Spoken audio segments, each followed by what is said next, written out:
গাজা সহ অন্যান্য বড় বড় পরাশক্তি যখন নিরস্ত্র গাজার মানুষের উপর হামলা করতেছে, নিরস্ত্র শিশুগুলোকে হামলা করতেছে, নিরস্ত্র শিশুগুলোকে হসপিটালে চিকিৎসার অবস্থায় বম্বিং করতেছে, তখন তাদের ইউনিসেফের এই কনসার্নটা কই থাকে? তখন ফিলিস্তিনে ইসরায়েলি বর্বর হামলার প্রতিবাদে মানববন্ধন ও বিক্ষোভ করেছেন ব্রাক বিশ্ববিদ্যালয়ের শিক্ষার্থীরা। সোমবার সকাল ৯টার দিকে বাড্ডায় বিশ্ববিদ্যালয় ক্যাম্পাসের গেটে অবস্থান নিয়ে বিক্ষোভ করেন।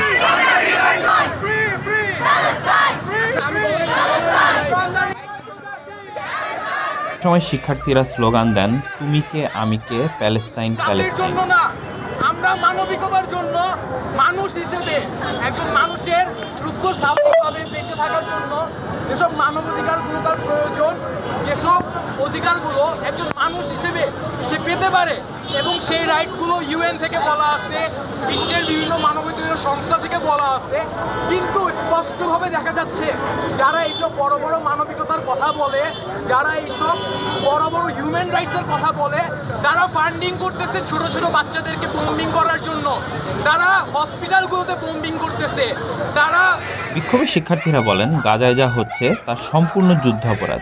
এর প্রতিবাদে আজ কোনো ধরনের একাডেমিক কার্যক্রমে অংশ নেওয়া হবে না। যুগের চিন্তা 24.com ডেস্ক রিপোর্ট।